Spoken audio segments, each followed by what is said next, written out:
Cerita kita dimulai dengan adegan klasik. Seorang gadis cantik memanggil tokoh utama kita, pahlawan hebat. Berterima kasih karena sudah menyelamatkan dunianya. Namun itu cuma karakter game Kono Yudo. Tokoh utama kita sebenarnya. Sukses menamatkan rute gadis ke-99 yang berhasil dia taklukkan. Yudo itu cuma anak SMA biasa. Ya, kecuali satu hal. Tiba-tiba ayahnya mendobrak masuk kamarnya dengan heboh. Berteriak mengingatkan kalau ini waktunya latihan pagi dan menyuruhnya bergegas. Yudo menjawab santai kalau masih ada waktu dan minta ayahnya jangan asal masuk tanpa ketuk pintu. Sang ayah yang super serius itu perlahan menutup pintu, bilang akan menunggu di luar. Yudo cuma bisa menghela napas pasrah. Dia teringat betapa gilanya latihan seni bela diri gaya Kono yang diajarkan ayahnya. Sambil mikir apa iya mereka butuh jurus begini di zaman damai. Emangnya mereka lagi hidup di dunia yang dikuasai raja? Iblis? Beberapa saat kemudian, bam, muncul benjolan gede di kepala Yudo. Dia kesal banget karena ayahnya sama sekali nggak nahan diri. Sejak awal, dia lalu ganti baju seragam sekolah. Tapi teringat satu hal, dia harus pilih rute pahlawan wanita mana yang mau dimainkan. Sebelum berangkat, di sela-sela jadwal sekolah, dan latihan yang padat, Yudo selalu menamatkan berbagai game. Mulai dari simulator kencan sampai RPG populer. Nah, dengan penuh semangat, tiba saatnya dia memilih gadis ke-100-nya. Memindai pilihan yang ada. Dia cepat memantapkan hati memilih gadis pelayan bertelinga hewan. Dan mengambil rute penyelamatannya. Nanti, saat Yudo sedang di dalam, kereta dia menahan kuap karena kelelahan luar biasa. Efek latihan keras tadi pagi ditambah begadang semalaman. Main game benar-benar menguras tenaganya. Dia ketiduran, sama sekali nggak sadar ada lingkaran sihir muncul dan menelan tubuhnya bulat-bulat. Menyisakan tas sekolahnya. Saat membuka mata, dia sudah tak di kereta. Sangat kaget, dia bertanya-tanya ada di mana ini. Padahal harusnya dia masih di rute biasa. Tiba-tiba, dia dengar suara dari dekat situ berteriak, "Makhluk apa itu?" Menole. Dan Yudo melongo melihat siluman babi hutan bertubuh manusia. Bersama gerombolan manusia hewan lain yang mengepungnya, sangat kebingungan. Dia membatin siapa atau makhluk apa. Mereka ini, sang bos lalu bertanya pada Crane, wakilnya, apakah anak baru ini punya kemampuan spesial? Crane terbata-bata. Menjawab kalau pria di depan mereka ini sama sekali tidak punya keahlian khusus atau kemampuan unik. Marah besar, sang bos mencengkeram Crane. Dia menuntut bukannya manusia yang dipanggil dari dunia lain itu harusnya punya kekuatan luar biasa? Crane Gemetar menegaskan mata ajaibnya tidak pernah salah. Bersikeras kalau Yudo sama sekali tak punya kekuatan hebat. Mendengar obrolan mereka, Yudo kebingungan apa maksudnya dipanggil ke sini. Dia sadar, ini kan klise yang sering banget ada di game, tapi tetap saja. Dia mulai ragu apakah ini benar terjadi padanya. Yudo menyentuh lantai untuk memastikan ini bukan sekadar mimpi. Bau menyengat khas hewan dan tekstur lantai kasar itu terasa begitu nyata. Crane lalu menjelaskan pada bosnya kalau ada sesuatu yang tidak bisa dilihat mata ajaibnya, itu pasti sejenis kekuatan unik yang belum diketahui. Merasa dipermainkan dan naik pitam. Sang bos membanting Crane ke tanah, berteriak kalau itu omong kosong belaka. Dan ngamuk karena sudah menghabiskan banyak harta demi batu pemanggil. Salah satu bawahan bos itu lalu menyarankan untuk menjual Yudo sebagai pelayan biasa. Menyadari dia harus kabur, Yudo bangkit berdiri. Sangat waspada. Tapi tiba-tiba, sebilah pedang tajam raksasa diarahkan tepat ke kepalanya. Membuatnya tersentak kaget. Bos itu berteriak. Tawanan pria tanpa kekuatan itu sama sekali tak berguna. Lalu menyuruh anak buahnya menghabisi Yudo. Mereka merespons. Semangat! Satu orang mencoba menusuk kepalanya. Yudo menghindar tepat waktu, menyadari dia tidak punya pilihan lain. Dengan refleks secepat kilat, dia melesatkan dua jarinya, menembus leher siluman babi itu. Makhluk tersebut langsung tumbang seketika dan tak berkutik. Bakshang! Bos dan Crane cuma bisa menatap kaget.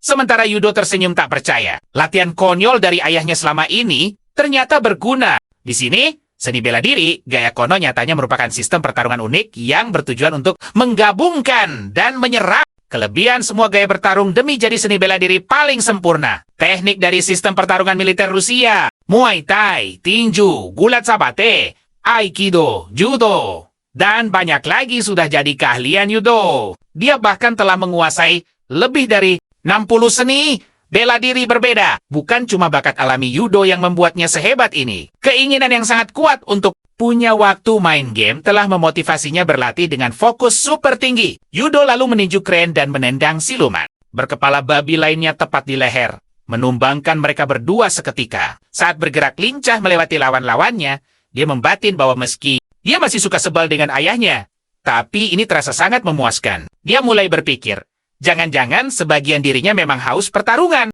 Sungguhan, dalam hitungan menit, semua makhluk mirip babi itu terkapar kalah. Cuma menyisakan sang bos yang terbata-bata tak percaya. Bertanya, bagaimana Yudo yang katanya tak bertenaga bisa melakukan ini semua? Gemetar hebat, bos bertanya siapa Yudo sebenarnya.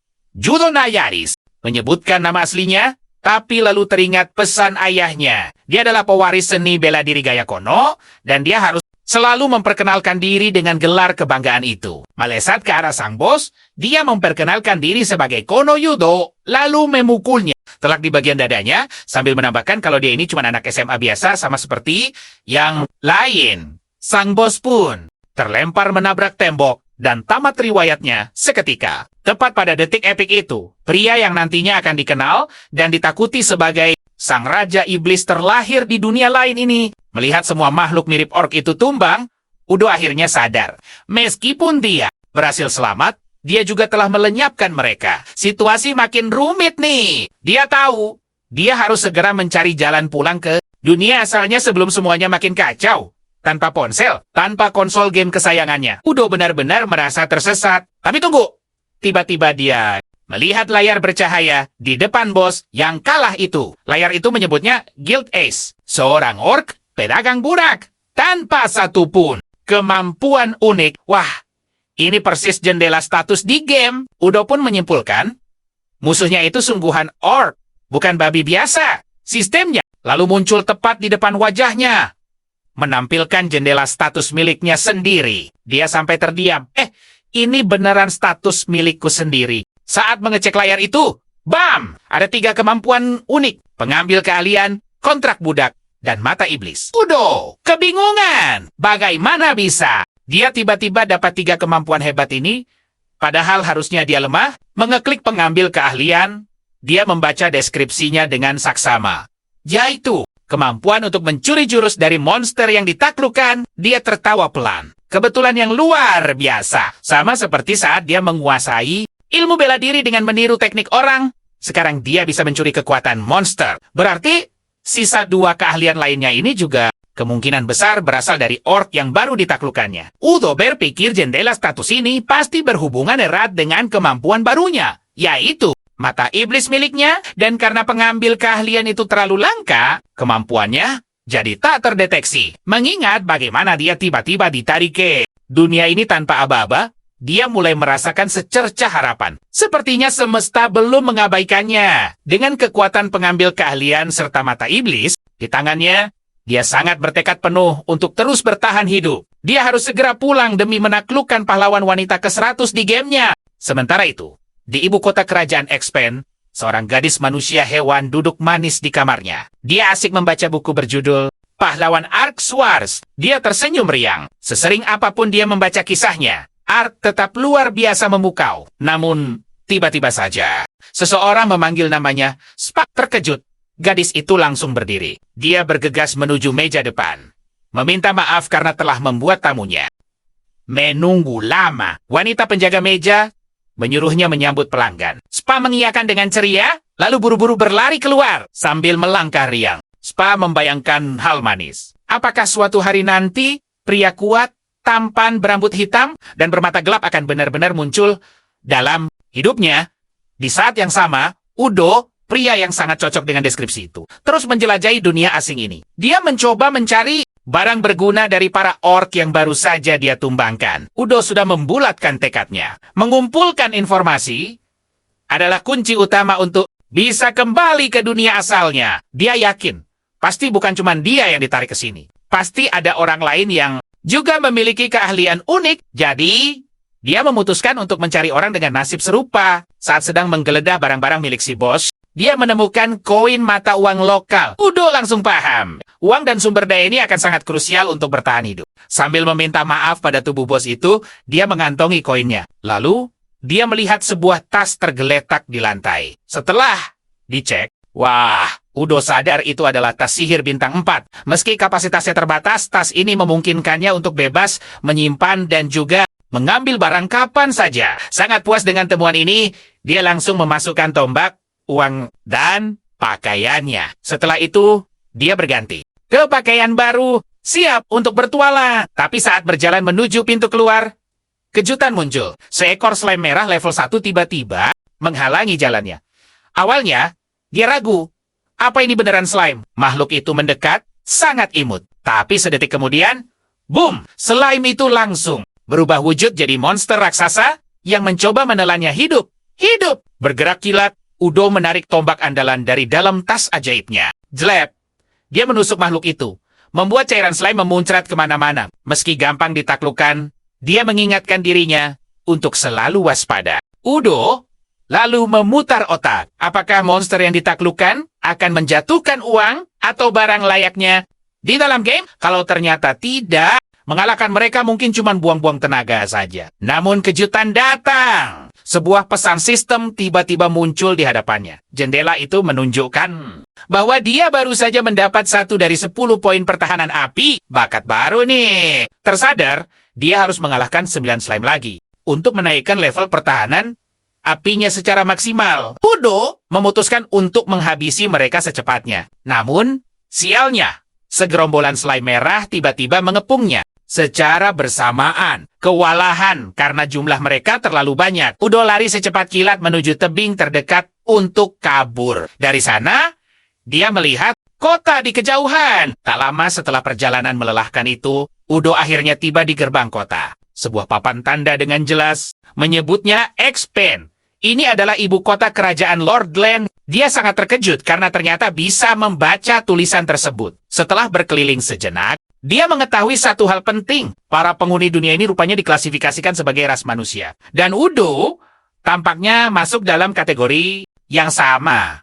Ini gawat. Artinya, meskipun dia menggunakan kekuatan mata iblisnya, dia tidak akan bisa menebak siapa saja orang lain yang ditarik dari dunia lain. Sadar bahwa butuh waktu lama untuk menemukan informasi penting. Udo akhirnya memutuskan untuk beristirahat sejenak dan mencari penginapan nyaman. Begitu masuk ke dalam sana, Udo disambut hangat oleh seorang gadis ceria bernama Spa. Gadis itu langsung bertanya, apakah dia sedang mencari kamar? Menggunakan kekuatan mata iblis andalannya, Udo bisa melihat fakta menarik. Nama lengkapnya adalah Spa Brunel. Dia anggota ras Lycan dengan pekerjaan tercatat sebagai pelayan tanpa kemampuan unik sama sekali. Udo benar-benar terkejut bercampur kagum melihat gadis bertelinga hewan ini. Menggemaskan sekali batinnya sambil tersenyum manis. Tepa memberitahu bahwa harga sewa kamarnya adalah 400 ria per malam. Lalu dengan lembut menanyakan nama Udo. Sambil menahan rasa sakit, dia mengikuti gadis itu menyusuri lorong. Manis banget sumpah. Tapi pakaiannya lusuh sekali. Udo mulai berpikir, apa dia terlalu miskin untuk beli baju yang layak? Sayang banget kan? Spa kemudian mengantar Udo ke kamarnya dan bilang, kalau dia akan bawakan sarapan besok pagi. Semoga istirahatmu nyaman. Ukapnya. Begitu masuk kamar, Udo benar-benar kaget. Cuma ada satu kasur sederhana di sana. Astaga. Dia sempat mikir, apa harusnya dia cari penginapan yang jauh lebih bagus ya? Mengingat dia asal pilih tempat ini begitu saja. Tapi ya sudahlah, dia langsung rebahan. Hari yang sangat panjang dan dia lelah luar biasa. Sambil menguap, dia berpikir, seenggaknya di sini dia tidak akan dibangunkan paksa buat latihan. Akhirnya dia bisa bersantai ria. Tapi beberapa jam kemudian, Udo tiba-tiba terbangun. Seseorang terus-menerus memanggil namanya. Kaget setengah mati, dia membuka mata dan bak! Ayahnya berdiri di sana. Mengamuk, ayahnya langsung mengayunkan tinju ke arahnya, berteriak kencang kalau ini waktunya latihan dan dia harus segera bangun. Syok berat, Udo tiba-tiba tersentak bangun. Lagi! Ternyata itu cuma mimpi buruk. Dia sadar masih berada di dunia lain. Sangat kesal, dia duduk dan mulai bertanya-tanya. Jangan-jangan mimpi aneh tadi gara-gara kasur keras ini. Oke, dia fix harus cari penginapan yang jauh lebih layak untuk kedepannya. Tiba-tiba, ada ketukan di pintu. Saat dibuka, muncullah Spa. Dengan senyum ceria yang menular, dia menyapa dan memberitahu kalau dia membawakan sarapan. Enak, niatnya buat pindah penginapan langsung lenyap seketika. Maksudku, Lihat saja betapa manisnya gadis ini. Spa lalu meletakkan sarapan di meja. Sambil makan, Yudo memikirkan sisa uangnya yang makin menipis. Harus segera cari kerja nih. Dia lalu santai cerita ke Spa kalau dia lagi butuh pekerjaan di kota ini. Dan bertanya, apa ada rekomendasi tempat yang bagus? Spa mengangguk, tapi kaget. Dia langsung bertanya, apa dia benar-benar serius mau kerja? Yudo menjawab dengan sangat percaya diri. Dia bilang, dia bisa ilmu bela diri. Jadi lumayan, jago bertarung. Mendengar itu, mata Spa langsung berbinar. Dia menyarankan serikat petualang. Di sana, para petualang menerima banyak misi seru dan dapat hadiah. Yang biasanya soal berburu monster. Mengingat sistem yang mirip banget di video game, Yudo langsung sadar. Bergabung dengan serikat bisa jadi jalan pintas buat dapat uang, sekaligus mengasah kemampuan, keahlian unik, dan bakatnya. Sangat berterima kasih atas saran itu. Dia lalu memberikan 1 koin padanya. Mata Spa melotot saat melihatnya. Itu koin perak. Nilainya 1000 ria. Panik? Dia bertanya, apa Yudo sebenarnya mau kasih? Koin besi yang nilainya cuma 10 ria, tapi Yudo tersenyum, bilang itu bukan kesalahan. Tersipu malu Spa akhirnya mengaku, kalau 1 koin perak, itu sama dengan gaji seminggu penuh. Yudo sempat ragu, apa ini terlalu banyak? Tapi, dia tetap bersikeras, dia langsung menyuruh Spa menyimpannya, menjelaskan bakal canggung banget kalau dia tarik lagi. Spa dengan malu-malu mencoba menolak. Jadi Yudo menyarankan, mending pakai saja. Uang itu untuk beli baju baru. Terus dia bilang, Spa itu sangat manis. Perkataan itu sukses bikin Spa mematung. Ekornya bergoyang cepat. Berusaha keras menyembunyikan wajahnya yang merah merona. Terkejut, Spa bertanya lagi, apa dia sungguh manis? Yudo dengan santai cuma menjawab, ya. Menutup wajahnya karena salah tingkah, Spa tidak percaya. Dia baru saja dipuji oleh seseorang yang mirip banget sama Arkswars, Shang, pahlawan legendaris yang menyelamatkan kerajaan Tridei 500 tahun lalu. Hatinya berdebar tak karuan, dipuji pria dengan warna rambut hitam dan mata hitam. Persis seperti pahlawan idolanya dari kecil. Kelar sarapan, Yudo memakai mantelnya dan bersiap pergi. Dia pamit pada Spa, bilang mau berangkat ke serikat. Spa mendoakan keselamatannya dan dengan malu-malu memanggil namanya. Yudo. Singkat cerita, Yudo tiba di serikat petualang. Suasananya benar-benar ramai. Sangat hidup. Dia berjalan santai ke meja resepsionis dan disambut oleh seorang petugas wanita. Begitu melihat dirinya, wanita itu langsung sadar ini wajah baru. Senyum manis dan hangat dilemparkan padanya. Beberapa menit kemudian, Mbak resepsionis itu memberitahu kalau pendaftaran petualangnya sudah selesai atas nama Kono Yudo. Dia lalu menyerahkan daftar misi. Saat Yudo menatap wajah cantik wanita itu dan terpesona oleh kecantikannya. Tunggu! Skill mata iblisnya mendadak aktif. Terungkaplah nama aslinya, Emilia Garrett. Dia manusia yang bekerja untuk serikat tapi gila. Kemampuan uniknya luar biasa. Tangan kehancuran dewa, sang pemecah.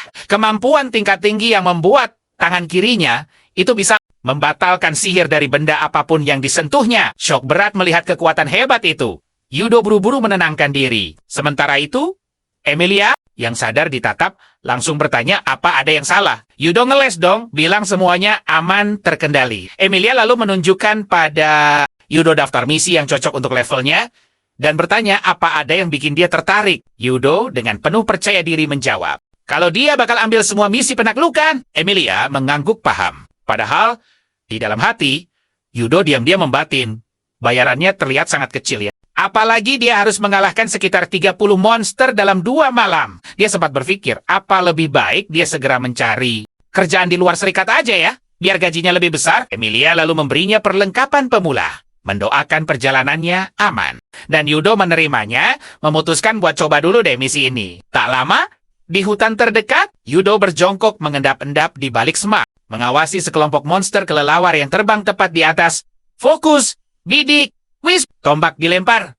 Dan bam! 2 kelelawar tumbang dalam 1. Serangan telak, sangat luar biasa. Menghampiri monster yang jatuh, dia menghitung. Total sudah 10 monster yang dia habisi. Mulailah dia memanen bukti penaklukan. Tapi jujur, ini mulai terasa sedikit menjengkelkan. Pertarungannya sih gampang banget ya. Tapi mengumpulkan buktinya itu loh Repotnya minta ampun. Baik King Kapek. Setelah akhirnya selesai juga, dia membuka menu sistem miliknya. Bersiap lanjut ke rencana berikutnya. Wah, skill sihir angin miliknya baru saja naik ke level 2. Dan ternyata, dia butuh mengalahkan 20 kelelawar lagi untuk mencapai lanjut ke level berikutnya. Udo ingat betul, sihir angin level 1 miliknya itu cuma sekuat kipas angin kecepatan paling rendah. Jadi, dia mulai penasaran seberapa kuat sihir itu sekarang.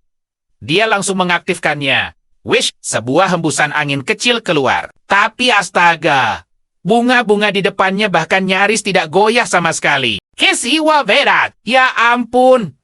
Ini sih cuma setara kipas angin kecepatan penuh. Tetap saja, sama sekali tidak berguna buat pertarungan sungguhan. Lantas, dia malah tertawa kecil. Dia teringat cerita Akademi Sihir, di mana sihir pemula, sang protagonis biasanya tanpa sengaja memicu kekacauan kocak seperti menerbangkan roh.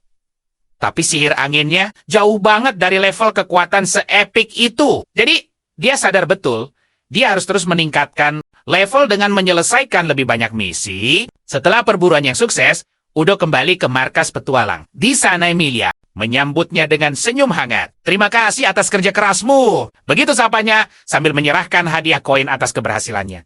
Oh, tidak cuma itu, dia juga memberitahu kalau Udo sudah naik pangkat dan sekarang bisa mengambil misi yang jauh lebih menantang. Menatap koin-koin itu, hatinya langsung dipenuhi rasa bangga yang luar biasa. Gila, ini uang hasil keringat pertamanya di dunia ini. Emilia kemudian bertanya, bagaimana kesan pertamanya soal misi tersebut, dan apakah itu terasa sulit? Udo membalas santai.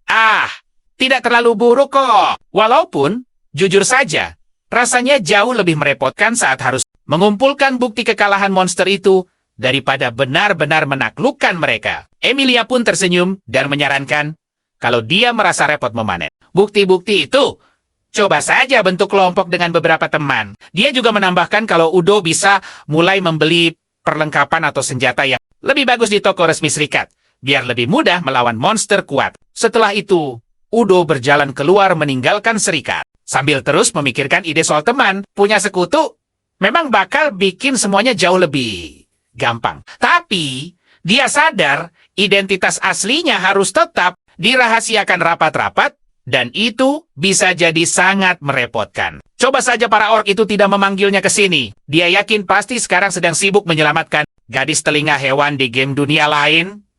Tiba-tiba, tunggu, lepaskan aku! Terdengar teriakan seorang wanita. Udo langsung tersentak kaget.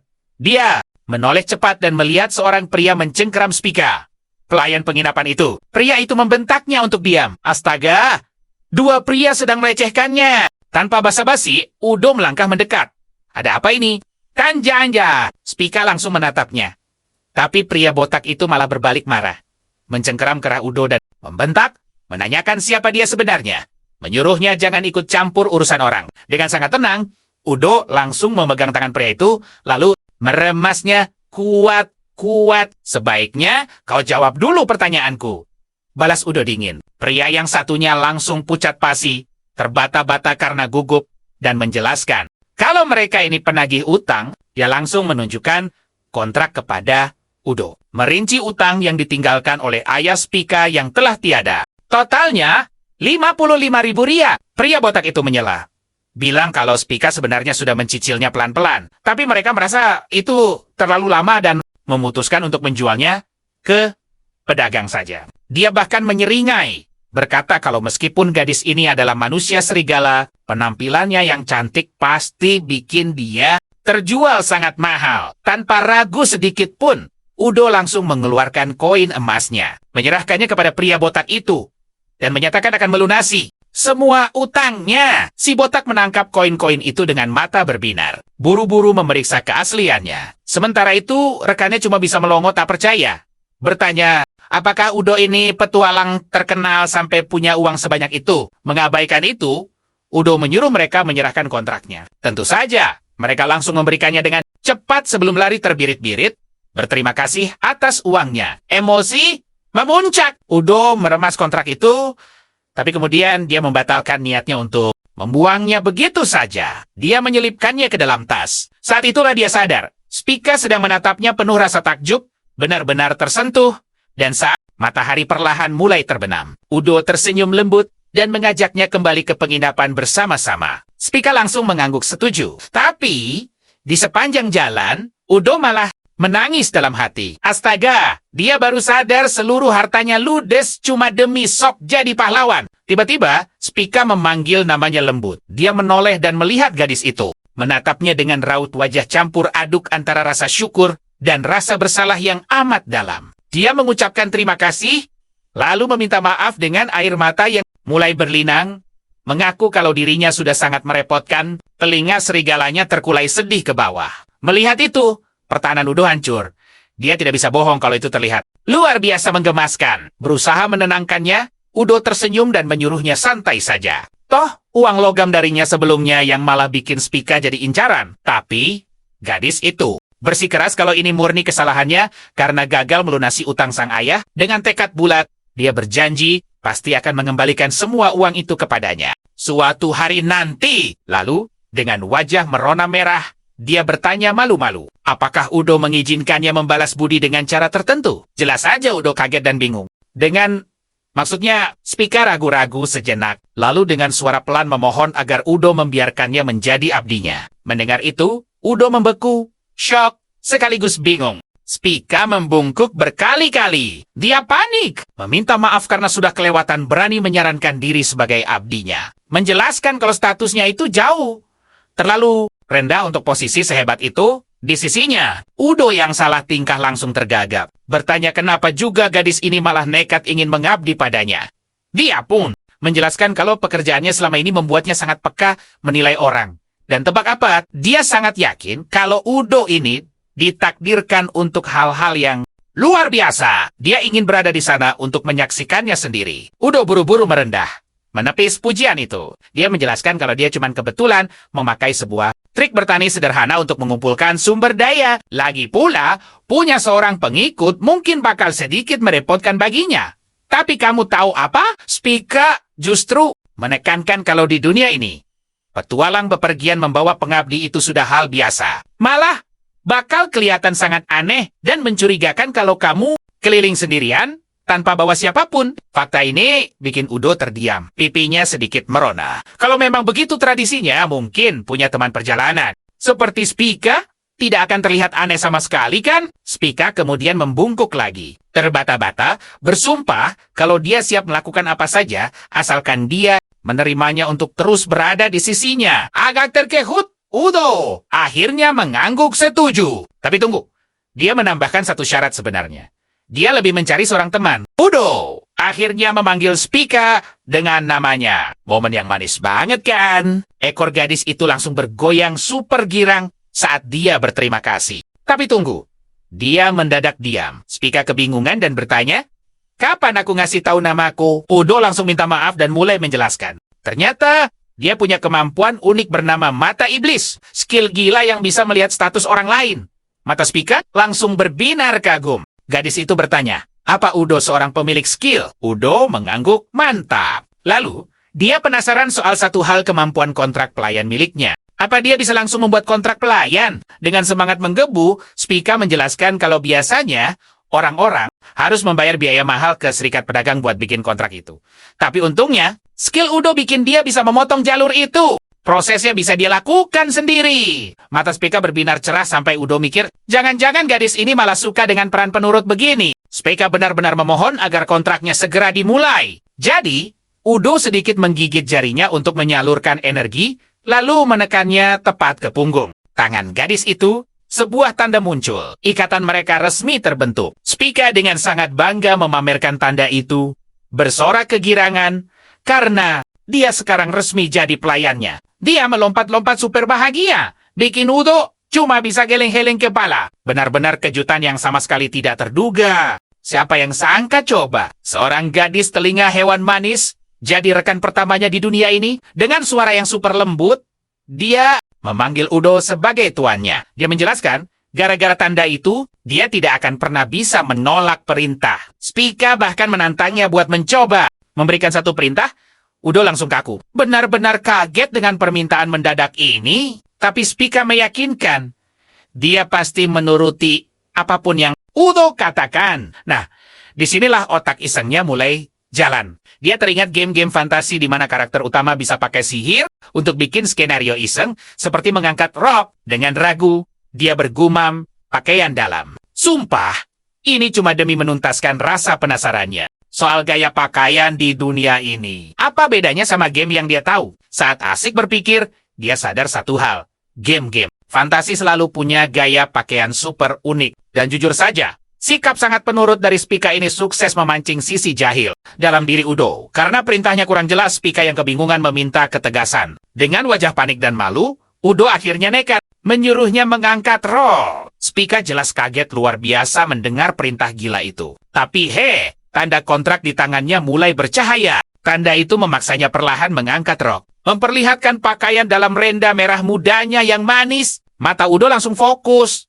Dan dia menyadari, kalau desainnya sangat mirip dengan gaya Jepang modern, padahal ini dunia lain kan? Fakta ini bikin otak Udo mulai berpikir keras. Jangan-jangan ada orang lain yang dipanggil ke sini sebelum dia? Mungkin mereka yang membawa tren fashion modern ini, atau mungkin pakaian ini murni karya desainer lokal? Entahlah, asal-usul fashion unik ini jelas tetap jadi misteri yang sangat menarik. Sementara itu, Spica mulai salah tingkah. Dengan wajah memerah, dia bertanya sampai kapan dia harus berdiri dalam posisi memalukan ini. Hal itu langsung menampar Udo ke dunia nyata. Astaga! Perintahnya tidak akan batal kalau tidak dia hentikan. Dengan panik, dia langsung minta maaf dan menyuruhnya menurunkan rok itu. Sambil merapikan bajunya yang berantakan, gadis itu tersenyum malu-malu dan meledek Udo. Katanya, tuannya ini agak kejam karena ngasih perintah super memalukan tanpa aba-aba. Tapi, mata Udo menangkap satu detail yang sangat lucu. Ekor Spica diam-diam bergoyang pelan. Wah, sepertinya dia tidak membenci momen jahil tadi. Udo hanya tersenyum hangat saat melihat gadis itu berdiri manis dengan telinga yang berkedut-kedut lucu. Tunggu, dia sedang menunggu sesuatu. Sebuah hadiah. Sambil tersenyum hangat, Udo langsung mengelus lembut kepalanya, memuji Spica karena sudah jadi anak baik. Wajah Spica langsung berseri-seri bahagia banget saat Udo terus mengelusnya pelan. Udo sampai bergumam sendiri. Apa dinamika mereka ini mirip teknik hadiah dan hukuman? Atau malah kayak melatih peliharaan di game? Wah, rasanya benar-benar unik. Spica lalu berbisik lembut. Katanya, kalau Udo memberi perintah aneh di tengah kota, itu bakal sangat gawat. Tapi di tempat sepi, dia rela melakukan apapun yang Udo mau. Udo jelas kaget setengah mati dengar kata-kata berani itu. Namun, melihat ekor gadis itu bergoyang makin kencang, Udo cuma bisa tersenyum dan mengangguk santai. Dia menjabat tangannya, memberi salam resmi. Di dalam hati Udo masih mencerna rentetan kejadian gila ini. Punya rekan pelayan manis begini, benar-benar tidak pernah ada dalam rencananya. Tapi tenang, dia janji tidak akan sembarangan ngasih perintah lagi. Beberapa waktu kemudian, saat kembali ke penginapan, Spica mendadak mendekati Udo dan memberikan kantong kecil. Katanya, ini cara dia membalas budi. Waktu Udo mengintip ke dalam, ada 3.000 ria di sana. Karena penasaran, Udo bertanya dari mana uang ini.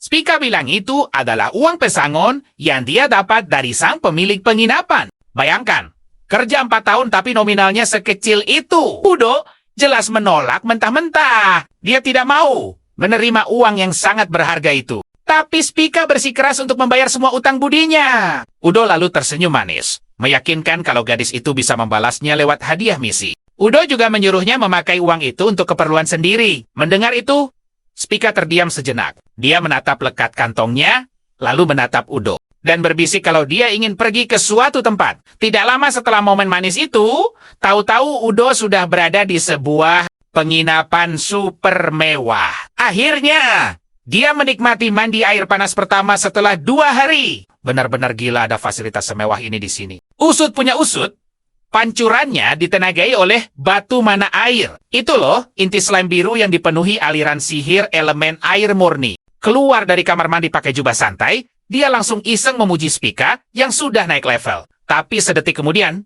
Udo mendadak. Kaget banget dong. Lihat dia berdiri di sana pakai pakaian tidur yang super menggoda. Spica kelihatan ragu, malu-malu jelasin kalau dia nggak terlalu paham harus ngapain di situasi kayak gini. Dia malah minta Udo ngasih perintah apa aja Udo. Langsung patung dong. Berdiri doang. Tanpa suara agak lama, ya Sebagian dari dirinya emang udah nebak hal ini bakal terjadi. Masalahnya, selama ini dia cuma pernah interaksi sama cewek-cewek 2 dimensi di dalam game. Hidupnya habis buat dunia virtual. Tapi ya, naluri cowoknya tetap bergejolak. Dia cuma ragu, wajar kalau semuanya berjalan secepat ini, padahal mereka kan baru banget kenal. Tapi pesona Spica tuh, ampun deh, beneran bikin dia nggak bisa nolak pesonanya. Sadar kalau dia udah nggak mau nahan diri lagi, Yudo mulai mendekat, membaringkannya pelan-pelan. Sementara itu, Spica menatapnya dengan manis, nyuruh masternya buat ngasih perintah sekarang juga. Yudo langsung merogoh laci lemari, berharap banget bisa nemuin sesuatu di sana. Ternyata kosong. Spica yang nyadar Yudo lagi ragu, nanya apa ada yang salah dengan gugup. Dia terbata-bata jelasin kalau dia lagi nyari pengaman. Spica malah natap. Dia bingung. Balik nanya apaan sih pengaman itu? Yudo baru sadar. Oh ya, barang begitu jelas nggak ada di dunia ini. Sekarang dia mikir keras. Apa beneran bisa? Tanggung jawab kalau misal Spica sampai hamil. Mengingat dia punya niat buat balik ke dunianya sendiri. Suatu hari nanti, dia sadar banjit. Kalau dia lanjutin sekarang, itu sama aja ninggalin Spica sendirian sama anak mereka kelak. Terjebak dalam pikiran rumit itu, akhirnya dia cuman bilang, sini peluk. Jelas aja Spica kaget. Tapi dia ngangguk, mendekat, dan Yudo langsung narik dia ke pelukan yang hangat. Tanpa sepatah kata pun, Spica agak bingung. Manggil namanya pelan. Tapi Yudo cuma mengangkat wajah gadis itu dengan lembut. Terus minta maaf. Andia nanya, boleh nggak malam ini mereka pelukan gini aja? Waktu Spica nanya apa itu sebuah perintah, Yudo mengiyakan. Spica setuju. Dan mereka habisin malam itu cuma dengan berpelukan hangat. Nah, besok paginya, Yudo bilang ke Spica kalau dia mau pergi ke toko buat beli senjata. Spica semangat banget mau nemenin, tapi Yudo nyuruh dia nunggu di penginapan aja. Spica agak kecewa dong. Terus nanya, alasannya? Yudo jelasin. Walaupun wajar petualang bawa budak. Dia kan baru banget beli Spica kemarin sore. Takutnya malah bikin orang curiga. Lagian masih ada waktu sebelum check out. Jadi mending Spica pakai kesempatan ini buat santai aja dulu. Yudo pergi dengan harapan Spica nggak sakit hati. Soalnya ini kan bisa kelihatan kayak dia lagi nolak. Perhatiannya Spica. Singkat cerita, di toko senjata, Yudo ketemu sama Adolf Rudolf. Dia ini pedagang manusia dengan skill unik penilai. Adolf nawarin buat beli tombak orc, tongkat sama baju petualang seharga total 8.900 rea. Lumayan banget. Terus Adolf bilang mau masukin barang-barang langka ke acara lelang. Dia nyaranin Yudo balik lagi lusa buat ngecek hasil penjualannya. Yudo langsung setuju sambil ngeliatin pedang itu. Adolf bilang, Yudo beneran hoki. Bisa nemuin barang selangka ini. Yudo mulai mikir, jangan-jangan Adolf curiga soal asal-usulnya, tapi ternyata enggak. Adolf malah muji habis-habisan. Bilang kalau Yudo kelihatan kuat dan punya postur otot yang luar biasa. Mantap. Yudo cuman senyum lega. Tapi anehnya, dia nggak bisa ngilangin firasat kalau dari tadi ada yang lagi. Ngawasin dia. Pas mereka lanjut ngobrol, Adolf ngasih saran brilian. Kalau Yudo dapat duit lelang, mending pertimbangin buat beli budak aja. Katanya nih, petualang tuh sering banget berantem soal pembagian hasil. Nah, bawa budak bisa jadi jalan. Keluar, paling gampang. Yudo diam aja. Ya iyalah, dia kan udah punya Spica. Adolf lanjut nyaranin. Misal mau beli budak, mending ke toko resmi yang disetujui serikat. Penasaran dong? Yudo nanya, emang ada toko kayak gitu? Adolf langsung mengiyakan karena permintaan budak dari petualang tinggi banget. Makanya sekarang banyak toko resmi yang mudah terpercaya. Kalau tertarik, Yudo disuruh ngecek sendiri ke sana. Sementara itu, di sebuah toko budak yang redup, ada cewek muda lagi duduk, diam di dalam sangkar. Tangannya diikat pakai borgol kayu. Cuma bisa menunggu. Balik ke Yudo. Dia sampai di penginapan mewah dan minta maaf karena udah bikin Spica nunggu lama. Tapi Spica cuma senyum cerah dan nyambut kepulangan masternya dengan super hangat. Terus dia nanya, apa Yudo nemu barang bagus? Yudo bilang tentu saja. Dia dapetin pedang baru dan kejutannya, dia juga bawain pisau buat Spica. Pisau ini jauh lebih tajam dari senjata standar jatah serikat loh. Spica ngambil pelan-pelan. Wah, ini kan hadiah pertama dari masternya. Sambil megang pisau itu di dekat pipinya, dia dengan manis berterima kasih. Janji bakal ngejaga benda itu pakai nyawanya. Yudo yang panik langsung nyuruh simpan pisaunya dulu. Tiba-tiba dia teringat omongannya Adolf soal beli budak baru, tapi pas ngelihat Spica lagi asik senyum ngeliatin hadiahnya, Yudo mikir keras. Kayaknya dengan ada Spica aja udah cukup. Nggak butuh rekan lain. Yudo lalu bilang, karena senjatanya udah siap, mending sekarang mereka pergi. Ambil misi. Spica semangat banget setuju. Nggak lama kemudian, pas mereka berdua sampai di depan gedung Serikat, Yudo nyuruh Spica nunggu lagi di pintu masuk. Nggak protes dong, kenapa harus nunggu di luar lagi sih? Tapi akhirnya dia nurut, cuma minta, Yudo cepetan baliknya. Beneran deh. Yudo berasa kayak majikan yang ninggalin peliharaannya buat pergi kerja. Di dalam, Emilia langsung menyambutnya dan nunjukin daftar misi yang tersedia. Katanya Yudo sekarang udah masuk rank 2. Pas Ashi ngecek daftar, dia sadar makin banyak monster yang bisa diburu. Tapi tunggu dulu, ada satu misi yang bikin matanya melotot. Misi dengan hadiah super gila, 200.000 Reya. Menangkap dalang di balik rentetan penculikan misterius ini. Emilia bertanya, apa dia tahu soal teror penculikan di kota belakangan ini? Tentu, saka dia. Menggeleng, 3 hari kawan, dia baru 3 hari terdampar di dunia ini. Mana mungkin tahu. Dengan nada serius, Emilia mulai bercerita bahwa mimpi buruk ini dimulai sekitar 2 bulan lalu di Sen.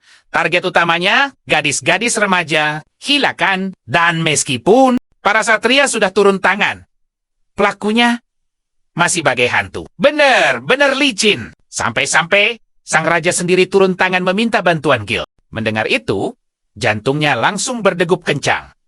Spica! Gadis itu juga bisa jadi target. Dia pun bertekad untuk tidak pernah meninggalkannya sendirian. Sampai dia baru sadar, astaga, Spica masih menunggunya sendirian di depan pintu Guild. Panik, dia langsung memotong ucapan Emilia dan bilang akan mengambil semua misi berburu yang ada. Emilia hanya mengangguk heran.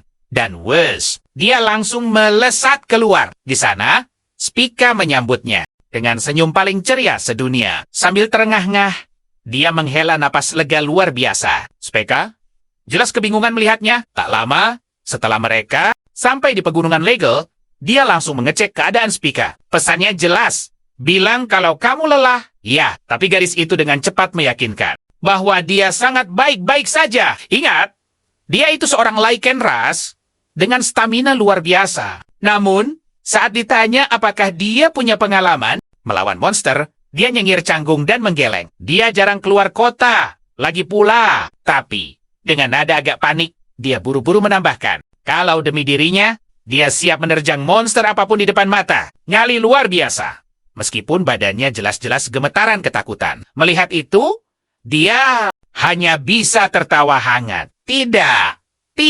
Dia lebih suka Spica, tetap aman di belakang, dan membiarkannya yang maju bertarung. Tugas Spica cukup fokus pada pelacakan monster. Setuju, tentu saja. Dan instingnya memang luar biasa. Tak lama dia merasakan sesuatu dan berbisik pelan. Ada monster yang berkeliaran di dekat mereka. Jari telunjuknya mengarah pada seekor slime merah di sudut. Tanpa ragu, dia memungut sebuah batu, memuji insting Spica yang tajam bukan main. Setelah mengambil kuda-kuda sempurna untuk melempar, dia tersenyum. Waktunya pemanasan dimulai. Dan bam! Dia melemparkan batu itu dengan kekuatan monster. Tepat sasaran. Slime itu langsung hancur berkeping-keping dan meleleh di atas tanah. Spica yang melihatnya hanya bisa melongo. Penuh rasa takjub. Luar biasa. Bagaimana bisa dia menumbangkan target sejauh itu tanpa menggunakan busur panah sedikit pun? Sambil tersenyum, dia menjawab santai bahwa melempar batu itu jauh lebih praktis. Ya, walaupun memakai busur panah juga bukan ide buruk. Semua tergantung pada situasinya nanti. Setelah itu, dia meminta Spica untuk mengurus bagian panen materialnya. Kira-kira sanggup tidak? Oh, jangan remehkan gadis ini. Dia menggawap dengan super percaya diri. Pengalamannya bekerja di penginapan membuatnya sangat ahli menggunakan pisau. Sambil berjongkok di dekat sisa slime itu, dia menancapkan pisaunya dalam-dalam, membuat cairan kental menyembur kemana-mana. Normalnya, orang pasti sudah menjerit jijik. Tapi ketenangan Spica di momen ini benar-benar membuat dia takjub. Setelah berhasil mengeluarkan inti kristal slime itu, dengan bangga Spica mengumumkan pekerjaannya selesai. Reaksinya, dia malah salah tingkah. Jangan-jangan gadis ceria ini punya bakat terpendam Jadi Yandere, sambil tersenyum lembut dia mengusap sisa cairan slime di pipi Spica. Berterima kasih dan memujinya setinggi langit. Mendengar itu, Spica langsung menghela napas lega. Nah, pemanasan selesai, dia kemudian mengajak Spica untuk terus mengumpulkan lebih banyak material. Spica mengangguk semangat 45. Duet maut pun dimulai buru, serang, kumpulkan, hingga berjam-jam kemudian. Saat senja mulai menyapa, hasil buruan mereka benar-benar fantastis. Dia memuji insting penciuman Spica yang tajam. Jujur saja, tanpa itu, melacak musuh tak akan secepat ini. Tapi, Spica, pipinya merona dan buru-buru menyangkal. Tolong, ini semua berkat kekuatan gila miliknya. Sepanjang hidupnya, dia tidak pernah mendengar ada orang yang sanggup menumbangkan puluhan monster dalam satu hari. Pujian tulus itu membuatnya terdiam. Pikirannya melayang, mengingat kembali semua latihan keras di masa lalunya. Rasanya semua keringat itu terbayar lunas hanya dengan melihat senyum cerah Spica. Kemudian, teringat akan sesuatu, dia memunculkan jendela statusnya. Waktunya mengecek perkembangan level sihir anginnya. Coba kita lihat. Oh, ternyata saat ini sudah mencapai level 3. Progresnya 12/30 menuju level berikutnya. Mantap! Dia menatap Spica dan mengajak gadis itu mencari tempat sepi untuk menguji kekuatan baru ini. Mundur sedikit, ya, pintanya. Meski kebingungan, Spica menurut. Dan saat itulah, boom! Skill bom angin diaktifkan. Melepaskan tembakan dahsyat ke udara kosong. Spica membelalak, tergagap saking takjubnya. Sihir itu benar-benar luar biasa. Tapi baginya, ya, meski daya hancurnya gila-gilaan, jangkauannya terlalu pendek dan lambat. Jujur, tinju langsung masih jauh lebih efektif. Penasaran? Dia lalu mencoba mengalirkan energi sihir angin itu ke kedua kakinya. Apa ini bisa digabungkan dengan seni bela dirinya? Menarik untuk dicoba. Dia memasang kuda-kuda, lalu memusatkan seluruh sihirnya di area kaki, bukan di tangan. Dan begitu dia melompat, wis, efek sihir angin itu langsung mementalkan tubuhnya. Melesat tinggi menembus langit. Benar-benar di luar nalar. Trik ini jauh lebih hebat dari dugaannya. Di bawah sana Spica cuma bisa bengong mematung melihat aksi gilanya. Begitu dia mendarat, Spica langsung bersorak kegirangan. Kamu bisa terbang pakai sihir, serunya. Sebelum tiba-tiba matanya tertuju pada kakinya yang terluka cukup parah. Panik bukan main. Spica langsung memaksanya duduk. Jangan khawatir, dia akan menyembuhkan luka itu detik ini juga. Cahaya hangat pun berpendar dari tangannya. Luka itu perlahan menutup. Matanya terbelalak tak percaya melihat keajaiban ini. Tunggu dulu, apa itu barusan? Sihir penyembuhan tingkat tinggi? Sejak kapan gadis ini bisa memakainya? Tapi, jawaban Spica benar-benar membuatnya tertampar realita. Sambil tersenyum malu, dia menjelaskan bahwa itu hanyalah sihir suci tingkat dasar. Di dunia ini, elemen sihir terbagi 5. Api, air, angin, suci, dan kutukan. Hal mendasar yang semua penduduk asli dunia ini pasti bisa kuasai minimal 1. Fakta ini menghantamnya keras. Tunggu, kalau begitu, dia menatap tajam, bertanya apakah Spica sudah menyadari kebenaran tentang dirinya. Spica tersenyum penuh arti. Dengan mata berbinar, gadis itu berbisik. Tebakannya pasti benar. Dia adalah pahlawan yang dipanggil dari dunia lain. Tiba-tiba Spa angkat bicara. Dia sudah curiga dari awal.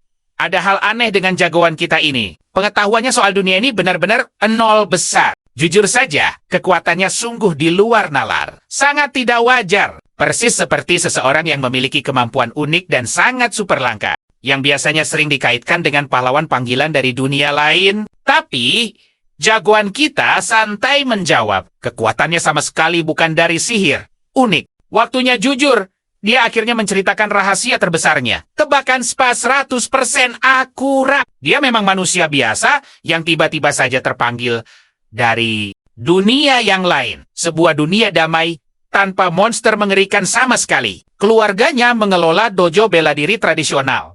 Dan ayahnya ini telah melatihnya habis-habisan dengan berbagai teknik bela diri super keren. Tujuan utamanya sekarang tentu saja mencari jalan pulang ke dunia asalnya. Kaget, pasti. Tapi Spa mendengarkan dengan tenang, lalu mengangguk sedih. Dia mengerti situasinya. MC lantas bertanya, apakah gadis itu punya petunjuk yang bisa membantunya? Spa teringat sebuah rumor gelap. Katanya, semua orang yang dipanggil pasti akan diikat kontrak paksa oleh pihak negara, dimanfaatkan sebagai alat peperangan. Mengerikan. Spa menyarankan, mungkin para bangsawan atau orang berpengaruh di negara lain tahu lebih banyak sesuatu tentang sistem pemanggilan ini. Tapi bagaimana cara bertemu mereka? Spa menjelaskan, kalau dia berhasil menjadi petualang level tinggi yang sangat dipercaya, dia pasti bisa menerima misi langsung dari para bangsawan. Masuk akal. Sadar akan hal ini, MC menyimpulkan dia harus menaikkan peringkat petualangnya secara bertahap. Tapi tunggu, risikonya juga sangat besar. Walau berhasil mendekati orang kuat itu, belum tentu mereka tahu cara memulangkannya, dan kalau identitas isekainya terbongkar, dia bisa ditangkap. Jelas ini bukan jalan yang mudah. Tiba-tiba saja, Spa merendahkan tubuhnya dan menunduk di hadapannya dengan tatapan penuh harap. Dia bertanya, bolehkah dia meminta satu permohonan kecil? MC mengganggak, dan gadis itu berkata, saat harinya tiba untuk dia pulang ke dunia asalnya. Spa benar-benar ingin ikut bersamanya. Jelas saja MC kita terkejut bukan main. Dia sangat khawatir karena hidup di dunia asing pasti akan sangat sulit bagi Spa. Mereka juga bisa menarik perhatian berlebih. Baru saja dia mulai menjelaskan, Spa langsung menyela, memohon dengan sungguh-sungguh. Spa bilang, dia sudah siap menghadapi apapun sejak hari pertama memilih menjadi rekan setianya. Hati MC kita langsung tersentuh. Melihat dedikasi tulus itu, dia tersenyum. Berdiri perlahan, lalu mengelus kepala Spa dengan sangat lembut. Dia meyakinkan, saat dia pulang nanti, dia pasti akan membawa gadis itu bersamanya. Wah, kebahagiaan Spa meluap seketika. Dia bersumpah setia kemanapun MC pergi. Tapi saking terharunya, tiba-tiba keseimbangannya hilang. Dia terjatuh dan bersandar ke dada MC. Panik sedikit, MC bertanya apa dia baik-baik saja. Pasti efek sihir penyembuh tadi telah menguras habis tenaganya. Spa cepat-cepat mundur sambil tersipu malu. Dia minta maaf, mengaku cuma kelelahan setelah seharian menguliti material monster. Pekerjaan yang jelas belum biasa dia lakukan. Santai saja. MC menyimpan sepatunya ke tas sihir. Dia bilang urusan pulang biar dia yang tangani. Dan perlahan, langsung mengangkat tubuh Spa ala Tuan Putri. Wajah Spa memerah padam. Dia gugup tergagap, menolak perlakuan itu, tapi saat MC bertanya apakah gadis itu sungguh tidak suka digendong, gadis itu akhirnya tersipu malu dan mengaku. Sebenarnya dia sangat senang. Senyum MC mengembang. Dia menyuruh Spa menganggap ini sebagai hadiah atas kerja kerasnya hari ini. Spa akhirnya menurut malu-malu. Sambil berjalan menggendong gadis itu, pikiran MC terus melayang. Dia berencana memakai semua emas yang sudah dikumpulkan di kota Trey untuk kembali ke dunia asalnya dan hidup tenang di tempat terpencil. Namun, dia mulai bertanya-tanya, apakah ini benar-benar jalan yang terbaik? Dalam diam, dia bersumpah, di dunia manapun mereka berakhir nanti, dia pasti akan selalu melindungi Spa. Lanjut ke lusa harinya. MC mampir ke toko senjata. Sang pemilik, Adolf, langsung menyambutnya dengan semangat membara. Dia bilang, dari tadi sudah menunggunya. Sangat penasaran. MC lalu bertanya pada Adolf tentang nasib barang-barang yang dilelang kemarin. Adolf menjawab penuh tawa. Hasilnya sungguh sempurna. Pipa kobold antik itu serta pedang harta karun orc sukses terjual bersama seharga 710.000 ria. Kaget bukan main, dia menerima bayarannya, tak percaya dengan jumlah yang super besar itu. Adolf lantas menjelaskan, pedang di kategori ini memang biasanya laku seharga 700.000 ria. Itu murni karena barang langka yang jarang muncul di pasaran bebas, makanya harganya meroket tajam. Tersenyum lebar. Jagoan kita sadar, uang sebanyak ini kurang lebih setara dengan 7,1 juta yen dalam mata uang Jepang. Wah, dia benar-benar bisa hidup makmur di dunia ini. Tiba-tiba, Adolf bertanya antusias, apakah dia sudah sempat mengecek pusat pendaftaran? Rekan kontrak, MC Menggaling bilang belum ke sana sama sekali. Mata Adolf berbinar semangat. Dia memberitahu dengan kekayaan barunya yang tumpah ruah ini, dia bisa mampu menyewa sekitar 10 bawahan. MC jelas tercengang. Namun, Adolf dengan yakin sangat merekomendasikan prajurit kurcaci pria yang berotot. Alasannya, tentu demi kekuatan dan fleksibilitas mereka. MC menjawab santai. Dia akan memikirkannya dulu. Lalu berterima kasih. Adolf mengangguk, menyuruhnya bebas mampir kapan saja. Sesaat setelah berjalan keluar, otaknya mulai berputar cepat. Dia sungguh mempertimbangkan ide untuk merekrut anggota baru, lalu mulai berkhayal. Apakah ada kandidat bawahan wanita cantik yang tersedia di sana? Sambil senyum-senyum sendiri, dia membayangkan punya 10 anggota. Wah, itu seperti membangun harem idaman. Dia juga teringat, di misi berburu kemarin, Spa sangat kewalahan menghadapi tumpukan pekerjaan. Jadi, dia merasa ide merekrut beberapa anggota tambahan sepertinya bukan hal yang buruk. Apalagi, dengan formasi tim yang lebih besar, mereka pasti bisa meraup pundi-pundi uang lebih cepat. Oke, dia putuskan untuk mengeceknya. Dia jadi teringat, di game dia biasa merekrut sampai 99 rekan wanita. Dan di dunia ini, mengumpulkan 100 teman petualang rasanya bukan sekadar mimpi di siang bolong. Saat langkahnya terhenti di depan toko perekrutan kontrak, dia kembali memikirkan ambisinya. Balas dendam, kekayaan melimpah, dan hidup santai bersama Spa. Senyumnya melebar membayangkan pemikiran. Indah itu. Sementara itu, Spa sedang tertidur nyenyak di penginapan. MC melangkah masuk ke dalam toko kontrak. Di sana, Jill Anderson, manusia dengan profesi pencatat tingkat tinggi, dan punya kemampuan unik kontrak tingkat bintang 3. Langsung menyambutnya. Jill bertanya, apakah ini benar-benar kunjungan pertamanya ke toko ini? MC menghiyakan, lalu mulai mengisi dokumen formulir yang diminta. Sambil menulis, matanya tajam mencatat bahwa Jill ternyata juga memiliki kemampuan kontrak pelayan. Jill berterima kasih dan membawanya masuk lebih dalam ke area belakang. Toko, bersiaplah melihat tempat ini. Lewat kandang kurcaci, Jill merekomendasikan mereka sebagai rekan misi yang tangguh. Tapi, saat pahlawan kita menoleh, wah, kaget dong. Postur mereka raksasa dengan wajah galak. Ekspresi mereka benar-benar mengintimidasi. Jadi, dia pun bilang ke Jill kalau dia mencari rekan perempuan. Sayangnya Jill membalas waktunya sedang tidak pas. Ada bangsawan lokal yang memborong hampir semua kandidat perempuan. Alhasil, harganya meroket tajam. Sedikit kecewa sih, tapi dia tetap penasaran dan bertanya, apa masih ada kandidat lain? Jill langsung menunjuk ke sebuah ruangan, menyuruhnya menunggu sementara dia menyiapkan beberapa pilihan. Di sana, dia masuk dengan rasa penasaran.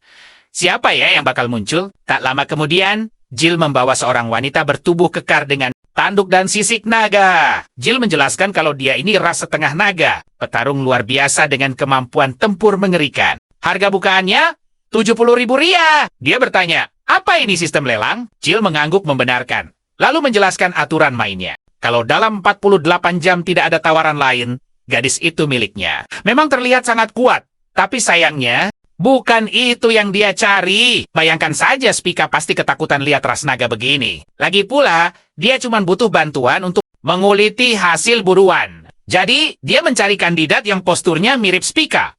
Apa ada pilihan lain? Jill menjawab, masih ada satu opsi lagi. Tapi tahan napas kalian, tawaran saat ini mencapai 700.000 rupiah. Gila! Harga yang sangat fantastis. Sempat syok, tapi rasa penasarannya menang.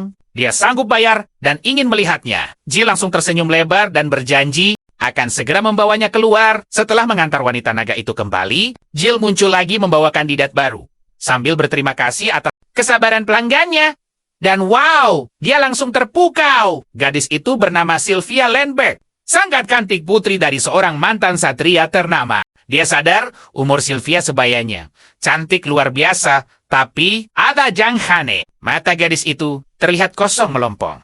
Seolah-olah cahaya kehidupannya sudah sirna. Dia bertanya pada Jill, apa dia seorang satria? Jill membenarkan. Ternyata, Sylvia berasal dari keluarga satria bergengsi yang dulunya melayani pangeran. Sudah dilatih keras sejak kecil, kemampuan berpedangnya benar-benar berada di level atas. Sangka tali! Mengingat cerita Spika tentang kekuatan keluarga elit kerajaan, pikirannya berputar. Jangan-jangan Sylvia ini menyimpan rahasia besar. Sebuah petunjuk jalan pulang ke dunia asalnya. Makin penasaran, dia bertanya kenapa satria sehebat ini jadi tawanan. Jill pun menjelaskan, Sylvia berasal dari Lumber, wilayah yang takluk oleh Lord Glen 6 bulan lalu. Sejak saat itu, gadis ini bersembunyi di pegunungan, sampai akhirnya tertangkap dan dijual ke tempat ini. Wah, sedih juga ya, meskipun kemungkinannya kecil sekali kalau Lord Glen tahu soal sihir pemanggilan dunia lain. Tapi, sekecil apapun peluangnya, petunjuk ini jelas pantas buat dikejar. Keputusannya bulat. Dia memberitahu Jill kalau dia tertarik membeli Sylvia,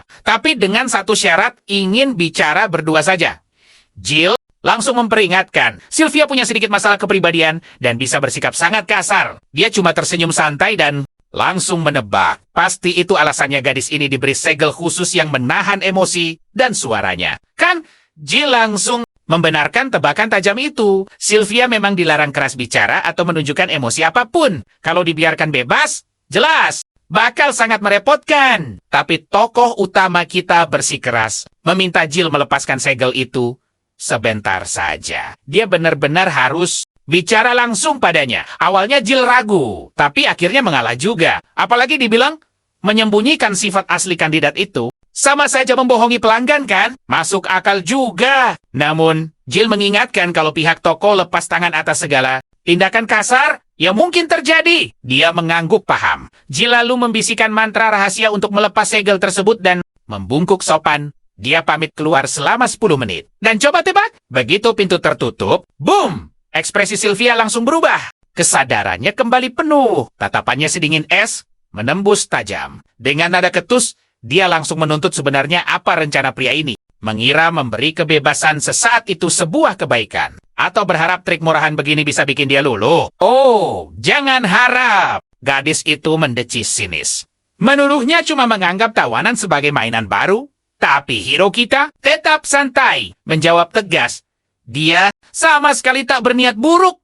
Jelas Sylvia tak percaya. Siapa yang mau percaya? Dan secepat kilat, tendangannya melayang tajam. Berteriak kalau semua orang Lordland itu cuma penipu licik, egois. Tapi luar biasanya, tendangan itu ditangkap dengan mudah. Berhenti tepat sebelum mengenai wajahnya. Dia melepaskan kaki gadis itu pelan-pelan. Lalu melempar fakta dia bukan dari Lordland. Atau dari dunia ini sama sekali. Sylvia langsung tertegun. Pertahanannya goyah. Kamu dari dunia lain? Dia mengangguk. Membenarkan hal tak masuk akal itu. Bercerita kalau dirinya dipanggil paksa ke sini. Dan dia membelinya demi informasi tentang cara pulang ke rumah. Sylvia mendengus kasar. Cerita konyol macam apa ini? Kenapa rahasia sebesar ini dibongkar padanya? Kalaupun memang niata. Gadis itu berteriak lagi. Memperingatkan kalau pahlawan kita pasti tahu dong. Gimana nasib manusia beda dunia di dunia ini? Dia menjawab santai. Mereka cuma dijadikan alat perang kan? Ya, tebakannya tepat sasaran. Dia juga menambahkan kalau sangat menyadari risikonya. Dan justru itulah alasannya. Membongkar rahasia terbesar dan kelemahannya sendiri. Demi membangun sebuah kepercayaan yang utuh. Cara tercepat merebut kepercayaannya. Juhur saha. Gadis itu langsung terdiam. Benar-benar kaget melihat betapa santainya cowok ini. Dia menambahkan bahwa gadis itu sudah cukup bikin pusing rumah lelang. Dan kalaupun dia nekat membocorkan rahasianya, pasti bakal dianggap angin lalu. Ini cuma omong kosong. Ya, semua ini sudah masuk perhitungannya. Gadis itu lalu berkomentar.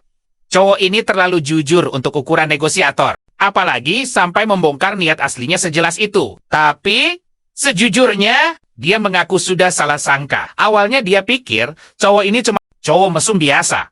Tapi ternyata beda banget. Wah, pujian ini langsung bikin pahlawan kita kaget dan mendadak merasa bersalah mengingat kejadian saat dia meminta Spica memamerkan pakaian dalamnya. Astaga! Dia buru-buru menepis pikiran konyol itu. Sylvia kemudian bertanya, apakah tujuan akhirnya adalah pulang ke dunia? Asalnya, cowok itu mengangguk mantap. Bertanya, apa Sylvia punya petunjuk? Dia lalu bilang, kalau memang gadis itu punya info berguna, dia siap ikut menawar di pelelangan. Dan kalau infonya benar-benar akurat, tebak apa yang bakal terjadi. Dia berjanji akan membebaskannya dari status budak. Jelas saja Sylvia kaget bukan main. Tapi dia harus mengakui tawaran ini sangat menggiurkan. Singkat cerita, gadis itu membenarkan kalau dia tahu sedikit tentang rahasia tersebut. Lega rasanya, cowok kita berbalik, berterima kasih, dan bersiap ikut lelang. Sylvia heran, kenapa cowok ini tidak curiga sama sekali? Dengan santai dia membalas. Buat apa juga berbohong? Lagi pula, Sylvia tahu betul risiko jika ketahuan. Orang-orang dari dunia lain kan terkenal punya skill unik yang super langka. Sylvia setuju. Dan sebagai pengingat saja nih, cowok ini punya skill kontrak budak loh. Jadi kalau gadis ini kepikiran buat kabur, sebelum memberikan info penting itu, mending lupakan saja. Sylvia tersenyum menyadari betapa waspada cowok ini. Lalu dia menanyakan nama aslinya. Namanya Kano Yuto. Sylvia mengulangi nama itu perlahan. meresapi tiap suku katanya. Dengan manis dia mengakui, sepertinya melayani cowok ini. Sebagai budaknya, tidak akan seburuk itu. Cie, Yuto cuma terdiam, tersenyum berterima kasih, dan berjanji akan segera kembali. Di luar, Jill menyapa dan bertanya, apa urusannya sudah selesai? Yuto mengangguk mantap, lalu langsung meminta Jill untuk segera memulai proses pelelangannya. Jill mengerti, dia berjanji akan membawa Sylvia sebentar lagi, dan menyuruh Yuto menunggu. Ditinggal sendirian dalam keheningan kamar yang sepi. Pikiran Yuto melayang. Kata-kata Sylvia soal melayaninya terus terngiang di kepala. Bikin perasaannya jadi campur aduk. Wah, dia cepat-cepat mengingatkan dirinya sendiri kalau dia sudah berjanji membebaskan gadis itu. Tapi jujur saja, punya partner petualang sekeren dia pasti sangat luar biasa. Asyik, kekuatannya saja bakal jadi kartu as di pertarungan. Belum lagi, pesonanya tuh beda banget kalau dibandingkan Spica. Meski dia masih punya cita-cita gila buat bikin harem 100 anggota, dia sadar kalau bisa membebaskannya demi dapat info penting. Semuanya pasti bakal sangat sepadan. Tiba-tiba, dari sudut matanya, dia menangkap sebuah pergerakan aneh. Tanpa pikir panjang, dia langsung mengeceknya. Beberapa saat kemudian, dia akhirnya kembali ke penginapan mewah itu. Spica ternyata sudah bangun dan langsung meminta maaf dengan heboh. Karena ketiduran, gadis manis ini membungkuk berkali-kali. Merasa sangat bersalah sebagai seorang pelayan. Yuto tersenyum santai dan terus menenangkannya, bilang, bukan masalah besar, toh dia pasti kecapekan habis misi kemarin. Tapi Spica malah ngeyel. Dia sampai memohon untuk dihukum. Akhirnya ya, Yuto Beberapa menit kemudian, Spica muncul memakai pakaian dalam barunya. Dia takjub dengan betapa nyamannya bahan kain itu, lalu bertanya apakah harganya mahal. Yuto tertawa, bilang kalau itu cuma barang diskon. Dia sengaja membelinya dengan harapan Spica mau memakainya. Sambil tersenyum jahil, dia mulai berkhayal ingin melihatnya memakai kostum pelayan atau baju kelinci suatu hari nanti. Tapi untuk sekarang, dia harus nabung demi lelang Sylvia. Spica berterima kasih, lalu dengan polos bertanya, apakah ini benar-benar hukumannya? Yuto langsung nyengir. Bukan. Dia menyuruh gadis itu diam sebentar. Tiba-tiba wus, pakai sihir anginnya, dia mengangkat rok Spica. Pakaian dalam barunya langsung terekspos. Spica kaget bukan main. Terbata-bata. Dia protes kenapa roknya diangkat pakai sihir segala. Dengan wajah tak berdosa, Yuto membalas, penasaran aja. Puas melihat pemandangan konyol itu. Hebatnya, Spica malah mengangguk paham. Lalu dengan semangat mengira kalau ini adalah sesi latihan sihir. Melihat antusiasmenya yang kelewat batas, dia bahkan sukarela menjadi target sasaran latihan kontrol sihir. Ya kalau memang itu mau masternya, silakan. Yuto buru-buru meluruskan, bukan itu maksud utamanya. Tapi hey, sedikit rasa malu, ternyata lumayan ampuh juga buat latihan konsentrasi. Menyadari tekad bulat Spica untuk berbakti padanya, cowok kita memutuskan ikut bermain peran saja, biar makin seru. Pakai sihir anginnya. Dia mengangkat rok gadis itu lagi, dan mulai menggoda. Memangnya, buat apa pakai yang selucu itu? Mau coba menggodanya? Ya, Spica panik dan membantah keras. Dia mengingatkan kalau Yuto sendiri yang menyuruhnya memakai baju itu. Yuto langsung pura-pura tersinggung mengomeli gadis itu karena berani membantah. Waktunya hukuman, dan setiap kali dia mengomel, sihir angin kembali beraksi menerbangkan rok Spica. Aksi konyol ini terus diulang berkali-kali. Baru sekitar 10 menit main-main begitu, mereka berdua langsung ternyata nguras energi sihir. Sadar kalau bercandaan mereka sudah kelewatan, tawa mereka pecah bersama. Pelajaran penting hari ini, bahkan sihir buat main-main, ada batasnya. Jangan sampai kebablasan. Keesokan harinya, Yuto bangun dengan badan super pegal, dia mengeluh ke Spica. Pantas saja semalam langsung teler. Ternyata tubuhnya rontok gara-gara terlalu banyak menguras sihir. Spica menjelaskan dengan lembut, itu wajar saja kok buat pemula sepertinya. Kapasitas sihirnya bakal terus meningkat kalau sering dilatih setiap hari. Yuto langsung paham. Konsepnya ternyata persis seperti latihan fisik di dunia asalnya dulu. Kuncinya cuma satu, harus konsisten berlatih. Beberapa saat kemudian, mereka sudah sampai di area hutan lebat. Spica, tiba-tiba dia berhenti. Jari telunjuknya mengarah tajam, mencium aroma iblis di sekitar. Cowok kita ini langsung memuji. Penciumannya yang tajam, dan tebak ada peri lebah dan kepiting capit besar. Gadis itu langsung panik, memperingatkan agar mereka ekstra hati-hati. Capit monster itu bisa memotong tangan dalam sekejap mata. Mengerikan. Sementara itu, peri lebah punya sihir penyembuh yang bikin pusing kepala. Cowok ini kaget, menatapnya kagum dan berkata, "Wah, Spika, lama absen. Tapi kamu tahu segalanya." Gadis itu tersipu senyum, menjelaskan kalau dia banyak baca buku dan mendengar rumor liar dari pelanggan penginapan. Si tokoh utama kita langsung menganalisis ancaman, bertanya polos. "Serang lebahnya duluan." Spika buru-buru teriak, mengingatkan bahwa lebah itu gesit dan butuh busur. Tapi, abaikan saja peringatannya. Dia malah maju nekat, berteriak garang karena jalannya dihalangi. Spika makin khawatir, mengingatkan kalau cangkang kepiting itu mustahil ditebas pedang biasa. Tapi, lihat sekali ayun, tring, kepiting raksasa itu langsung terbelah seperti mentega. Dia mengamuk dengan santai, mencincang monster itu sampai habis.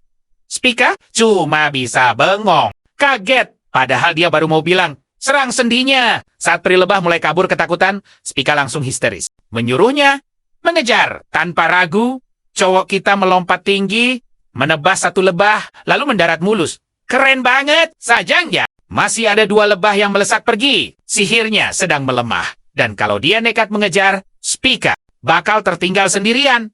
Bahaya! Dengan insting luar biasa, dia melemparkan pedangnya, kena telak di satu lebah yang kabur. Sambil tersenyum canggung, dia minta maaf pada Spika karena satu lolos. Mengingat monster itu. Super cepat, Spika menatap tak percaya. "Kamu pikir kamu bisa lari secepat mereka?" Cowok ini malah tersenyum sangat percaya diri. Spika akhirnya sadar, insting tempur liar cowok inilah yang membuatnya sangat luar biasa. Mengejar lebah dan menghancurkan kepiting raksasa. Gaya bertarungnya berantakan, iya, tapi instingnya benar-benar level dewa. Beberapa jam kemudian, setelah berburu gila-gilaan, Spika sangat takjub. Dia sampai berteriak heboh, tak percaya melihat tumpukan hasil. Buruan yang luar biasa banyak. Sambil tertawa ringan, dia bertanya apa ini berlebihan. Lalu mulai menguliti semuanya. Target 710.000 rupiah untuk menebus Sylvia hampir aman. Tapi tunggu, persaingan lelang ini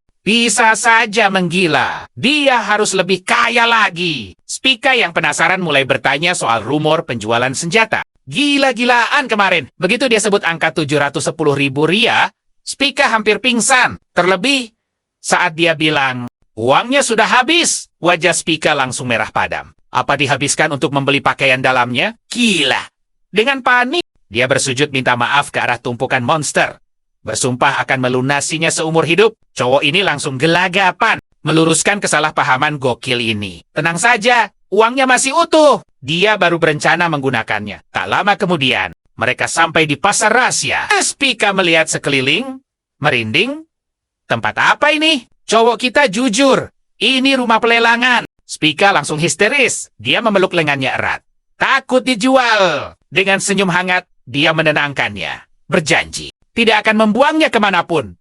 Alasannya ke sini. Dia hanya ingin merekrut satu rekan tambahan lagi. Pertarungan belakangan ini terlalu berat, dan dia tidak ingin Spika terus-terusan menderita. Jika ada kawan baru, beban mereka pasti berkurang. Apalagi, kebetulan banget, dia menemukan seseorang yang mungkin punya petunjuk misterius. Untuk pulang ke dunia asalnya, Spika melotot kaget. Sambil melangkah masuk dengan keren, dia menjelaskan, gadis incaran ini menjanjikan info rahasia asalkan dibebaskan dari kontraknya. Dan ya, dia ingin Spika menyapa langsung calon anggota baru mereka. Saat masuk, instingnya berdering. Mata jahatnya otomatis aktif.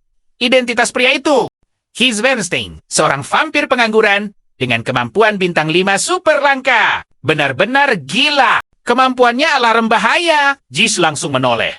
Seakan merasakan energinya. Dia menyeringai tajam. Tampak terkejut melihatnya berjalan santai. Ditemani seorang budak, Spika langsung salah tingkah. Panik membantah bahwa hubungan mereka tidak sejauh itu. Cowok kita membuang napas, menyuruh Spika berhenti tersenyum girang. Tapi, tiba-tiba Jis mendekat menatap tajam. Matanya berbinar mengagumi otot sang tokoh utama. Kamu petarung ya? Fisikmu luar biasa menakjubkan. Pujinya semangat. Sorotan mata Jis begitu intens sampai bikin merinding. Situasi canggung ini, untungnya langsung dipatahkan oleh Jill, yang memanggilnya Tuan Andrea. Hah, bukannya namanya Jis, identitas palsu? Jis lalu tersenyum, meminta maaf atas pujiannya yang berlebihan, dan langsung melenggang pergi. Spika malah kagum merasa orang itu pasti bangsawan yang bisa membaca aura kekuatan. Tapi tokoh utama kita mematung. Pikirannya berkecamuk tajam soal nama ganda tadi. Jelas-jelas namanya Jishi. Vampir sedang menyamar jadi manusia. Aura misteri menebal. Dia langsung menginterogasi Jill. Itukah bangsawan yang memborong budak perempuan belakangan ini? Jill memucat, mengiyakan, tapi memohon agar ini dirahasiakan. Jill berbisik pelan, menjelaskan ketertarikan Gish ini dimulai sekitar 2 bulan lalu. Dan sejak saat itu, reputasinya benar-benar mencurigakan. Di kalangan para pedagang, waktunya sangat pas. Yudo teringat ucapan Elia para gadis remaja tiba-tiba menghilang tanpa jejak selama 2 bulan terakhir. Otaknya langsung berputar cepat. Garis waktunya sangat cocok dengan insiden di Serikat. Fakta mengejutkan, ini seketika membuatnya curiga. Jika Gish benar-benar terlibat, dia pasti mengincar energi kehidupan para gadis itu. Tiba-tiba, Jill memberitahukan kabar mengejutkan bahwa Gish baru saja menaikkan tawaran untuk Sylvia menjadi 720.000 ria. Yudo terkejut luar biasa. Situasinya kini sangat mendesak. Sylvia dalam bahaya besar. Jill bertanya, apa dia ingin melawan tawaran itu? Dengan catatan, tawaran awalnya harus berada di angka 730.000 ria. Tanpa ragu, Judo setuhu. Dia bersumpah takkan pernah membiarkan vampir itu menyentuh Sylvia. Tidak akan pernah. Sesaat kemudian, Yudo memperkenalkan Spica pada Sylvia. Dia menjelaskan bahwa Sylvia adalah seorang satria dari keluarga Lumer, dan mereka butuh bantuannya untuk memahami soal pemanggilan misterius itu. Spica menyapa Sylvia dengan sangat hangat, memperkenalkan dirinya, dan dengan bangga mendeklarasikan dirinya sebagai asisten terbaik Yudo. Tentu saja, Yudo langsung panik dan menyuruhnya diam agar dia tidak terdengar seperti orang aneh. Lalu, Spica meminta izin untuk melihat tangan Sylvia. Sylvia setuju. Dan benar saja dugaan Spica. Tangan Sylvia dipenuhi luka goresan kecil. Spica langsung menggunakan sihir sucinya untuk menyembuhkan luka-luka itu. Berkata bahwa ini akan sedikit meredakan rasanya. Tentu saja Sylvia sangat berterima kasih. Dia menggerakkan tangannya, merasa jauh lebih baik. Sylvia kemudian menyebutkan bahwa dia sempat mendengar kabar tentang tawaran baru tadi. Yudo menjelaskan dengan tenang bahwa ada seorang bangsawan yang menjadi pesaing mereka sejak lama. Tapi hey, dia meyakinkan Sylvia untuk tidak khawatir. Yudo pikir lebih baik merahasiakan fakta bahwa pesaing mereka adalah vampir, agar Sylvia tidak merasa ketakutan.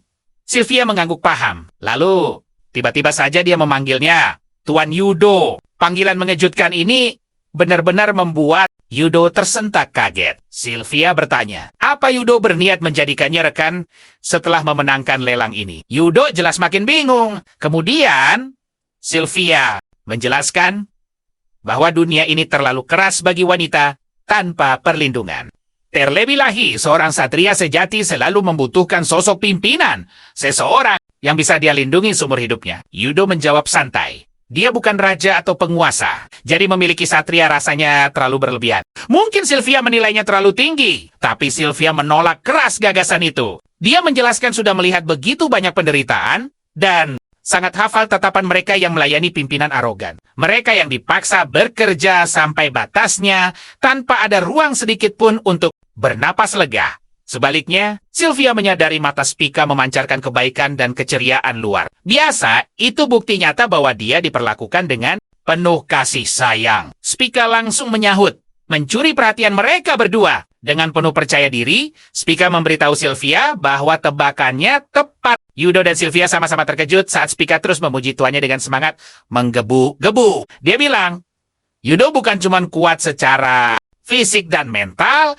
tapi pria ini juga melunasi semua utangnya dan punya hati yang luar biasa. Malaikat, namun tepat saat Spica mau bilang Yudo agak eksentrik, Yudo buru-buru membekap mulutnya. Sylvia hanya bisa menatap tingkah kocak mereka dengan wajah kebingungan. Spica lalu berseru bahwa kebahagiaan terbesar dalam hidupnya adalah melayani Yudo. Sylvia tersenyum manis, menyadari instingnya memang sangat tajam. Soal kesetiaan Spica, diam-diam dia mengakui mulai merasa kagum juga pada Yudo. Spica kemudian memberi ide cemerlang pasti akan sangat menyenangkan. Punya teman yang juga menyadari kehebatan Yudo. Dia pun mengajak Sylvia bergabung. Sylvia menjawab, ide itu terdengar sangat luar biasa. Asalkan Yudo setuju. Tentu saja, Yudo sama sekali tidak keberatan. Dia memberitahu Sylvia, dia akan sangat senang menyambut kehadirannya.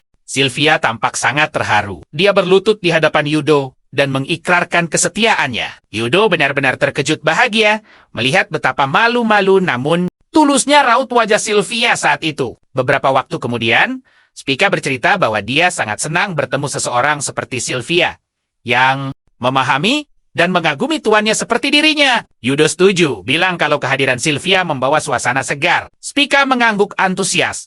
Tapi di dalam hati, dia mulai panik. Sylvia bisa saja mengancam posisinya sebagai rekan nomor 1.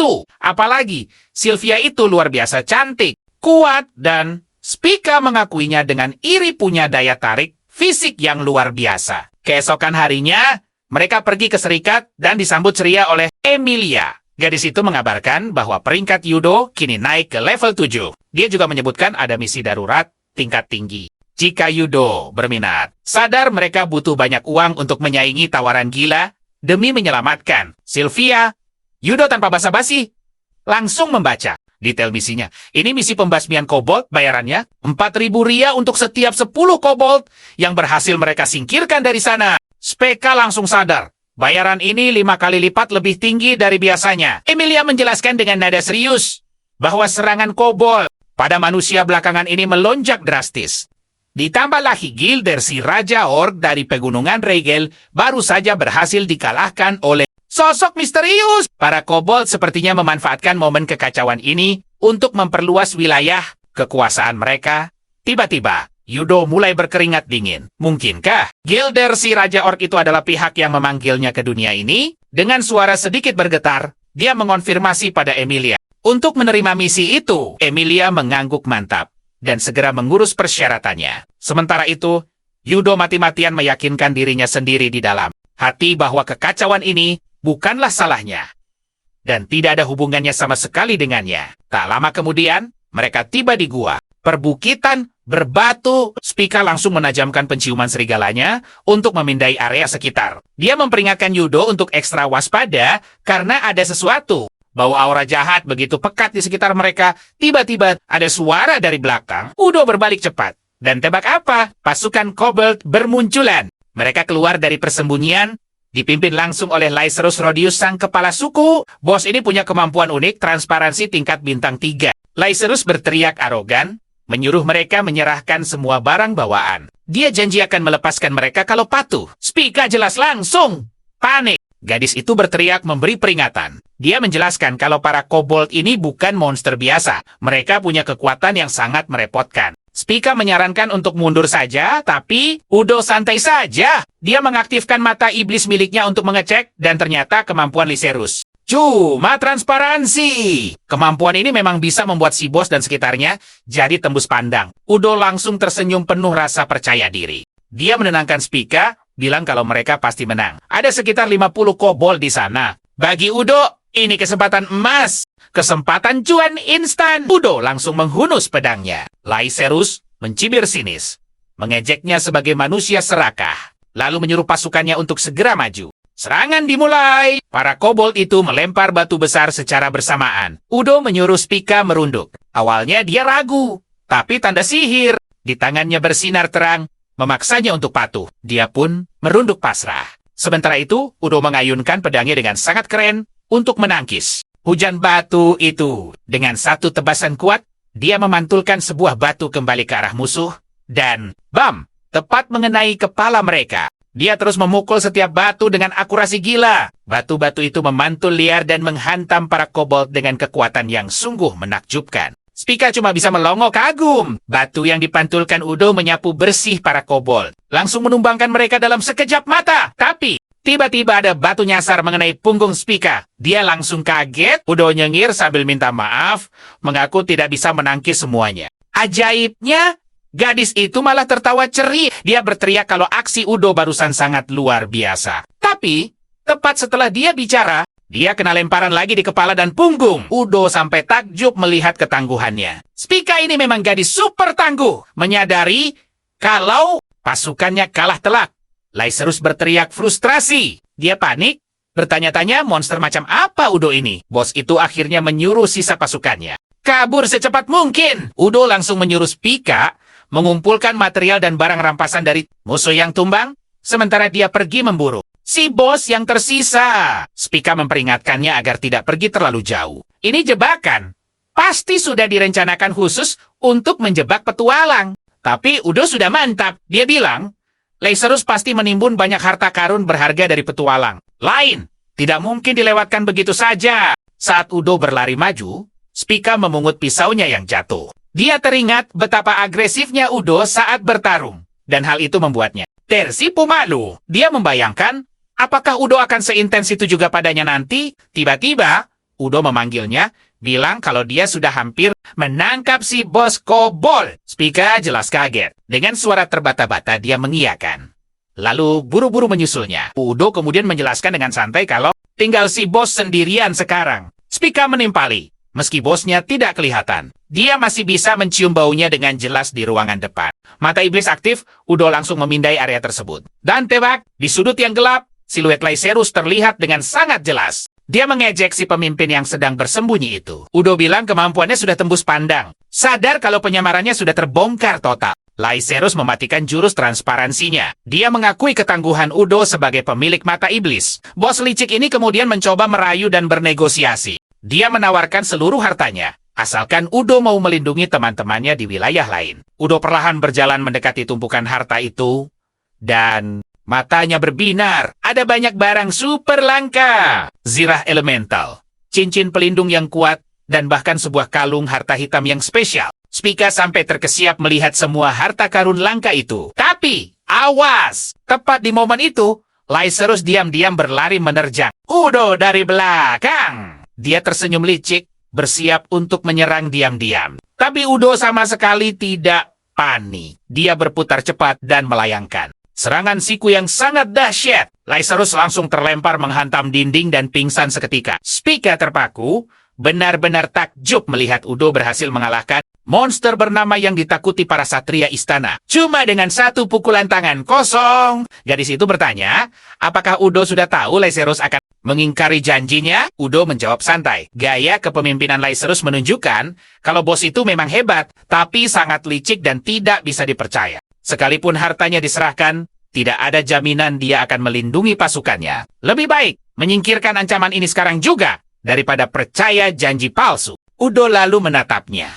Dia bilang, pemimpin sejati akan melakukan apapun demi melindungi teman-temannya. Walau itu berarti harus mengambil keputusan sulit. Keputusan yang berat sekalipun, itulah hal yang pasti akan dia lakukan juga seandainya dia ada di posisi Lazarus saat itu. Dia mulai mengumpulkan semua harta itu dan memasukkannya ke dalam tas ajaibnya. Dia menyuruh Spica mengambil barang berharga sebelum mereka pulang. Sambil memperhatikannya, hati Spica tersentuh. Udo ini definisi pemimpin yang luar biasa. Dia jadi bertanya-tanya, apakah Udo memang sengaja dipanggil ke dunia ini untuk jadi pahlawan? Dia ingat satu kalimat dari buku favoritnya tentang seorang tokoh dan teman-temannya yang hebat, yang pernah menyelamatkan seluruh penjuru dunia ini. Terinspirasi.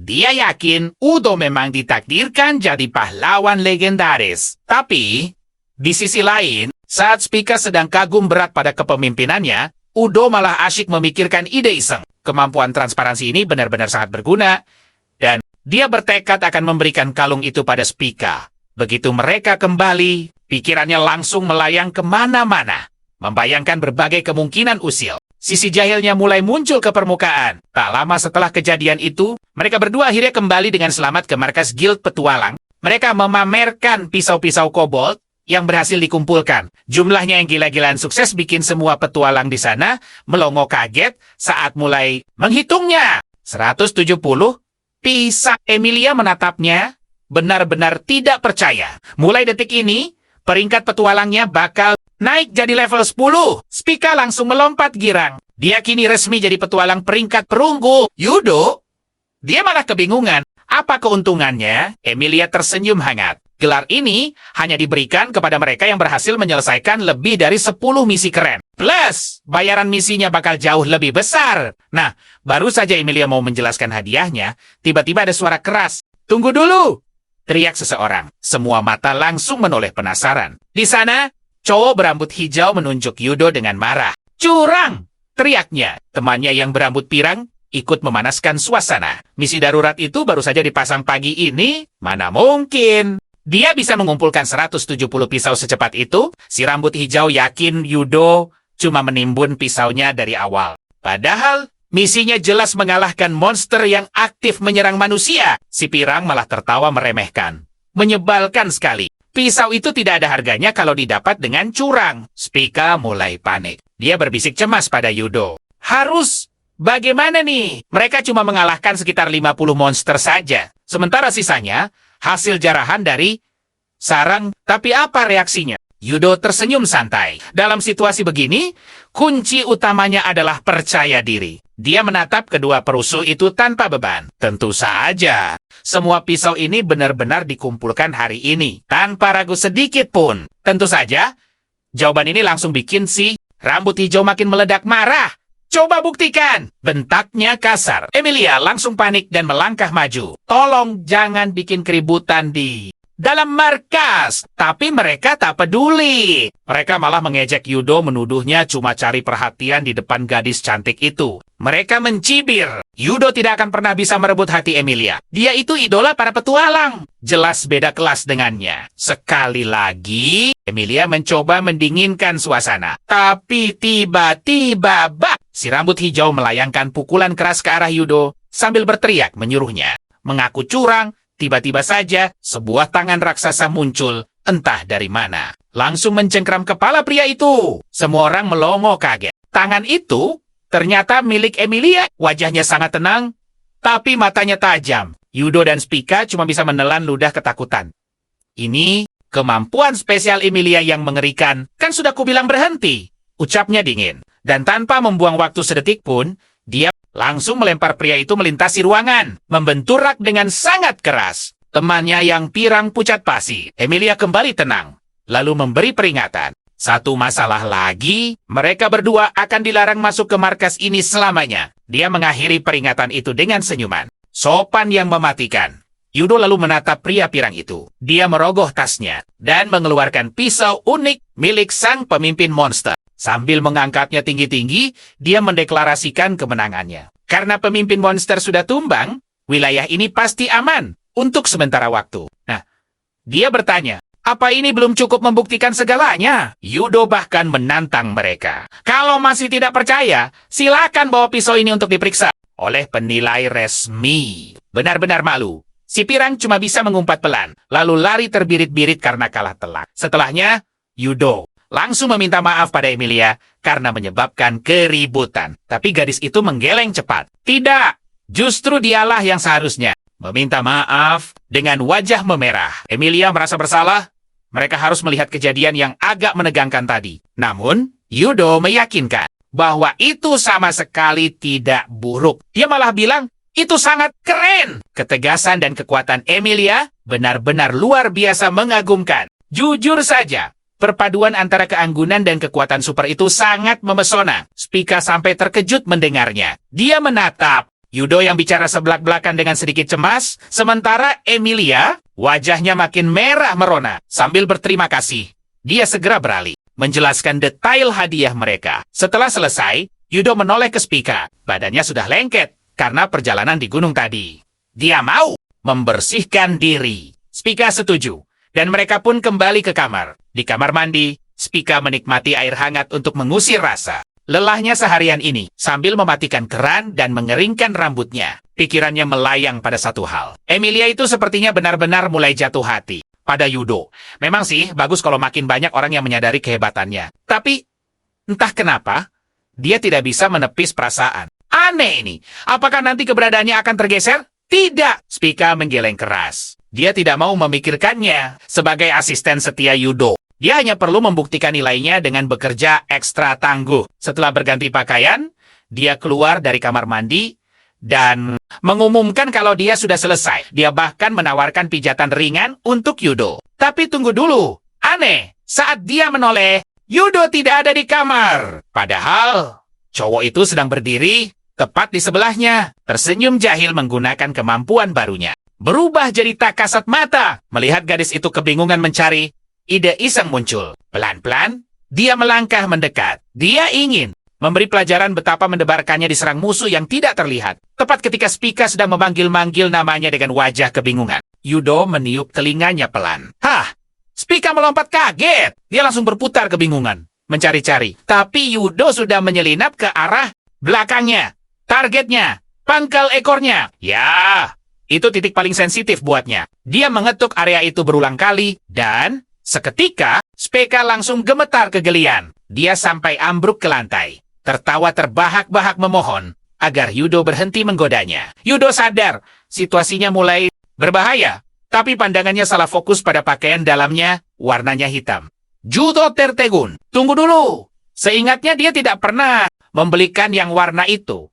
Apa Spica memilihnya sendiri? Ya ampun, gadis ini ternyata punya pesona mengejutkan yang benar-benar memikat. Masih panik, dia tiba-tiba bertanya apa tujuannya dan kenapa dia menghilang. Cowok kita pun mematikan skill tembus pandangnya. Dia kembali muncul dan bertanya, "Kok bisa tahu itu dia?" Gadis itu santai menjawab, "Bangsa Lycan punya penciuman super. Dan lagi pula, siapa lagi yang ada di sana?" Dia kaget banget.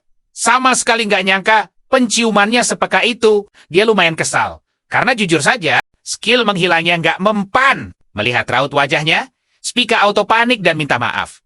Merasa kalau dia sudah mengecewakannya. Sambil terbata-bata, dia berseru kalau dia ini cuma pelayan yang gak berguna. Dia terus memohon ampun dan bahkan menawarkan kompensasi berupa pijatan ekstra. Sebagai balasan, cowok ini mengaktifkan lagi skill menghilangnya. Ya, hilang lagi. Spica terkesiap kaget. Makin stres, dia memohon ampun sambil mencari-cari ke seluruh penjuru ruangan. Tapi cowok kita diam saja.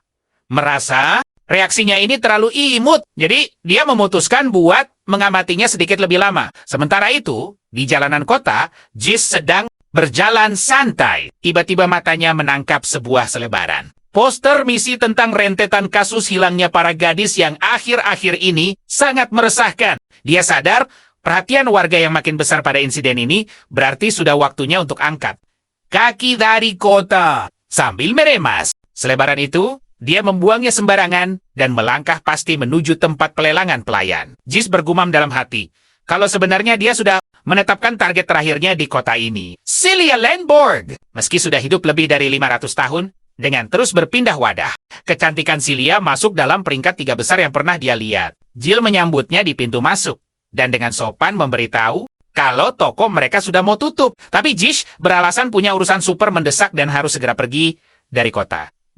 Dia ingin membawa pelayan yang dia tawar sebelumnya. Jill pun minta maaf dan bilang kalau Celia sekarang punya penawar baru. Heath menyipitkan matanya. Dia bertanya, apa penawar itu? Cowok muda dengan rekan Lycan. Terikat oleh aturan privasi pelanggan yang ketat, Jill menolak untuk menjawab. Dan ini bikin Jis marah besar. Dengan kasar dia menampar Jill, lalu menuntut untuk tahu nama penawar saingannya itu. Dengan wajah pucat ketakutan, Jill akhirnya menyerah dan menyebut nama Kono Udo, menganggap kalau urusan Udo ini gampang. Jis mencengkeram kerah Jill. Dia memaksa agar kontrak Celia dipindahkan detik itu juga, dan mengancam akan melenyapkan Jill. Di tempat kalau berani menolak, sambil menyeret Jill ke area kurungan, Jis mulai memikirkan fisik Udo yang luar biasa. Dalam pikirannya, dia ingin sekali menjadikan Udo sebagai tubuh inang selanjutnya. Memasuki sel Celia, dia melihat peluang emas. Dia membentak Jill agar cepat bergerak. Jill yang ketakutan setengah mati, terbata-bata menjawab sambil membuka borgol Celia. Gadis ini langsung mengenali Jis sebagai bangsawan yang menawarnya tadi. Celia bingung memikirkan apa yang sebenarnya terjadi. Karena acara lelangnya kan harusnya belum berakhir sekarang. Jis menggigit jarinya, meneteskan setitik energi ajaib ke punggung tangan gadis itu untuk memulai ritual kontrak paksa. Sementara itu, pikiran Celia malah melayang pada Udo, memikirkan apa yang akan cowok itu lakukan di situasi sekacau ini. Menarik rantai di lehernya. Jis menegaskan kalau Celia kini sepenuhnya adalah miliknya. Gadis ini bakal dijadikan umpan untuk memancing Udo, dan pada akhirnya menjadi sumber kekuatannya.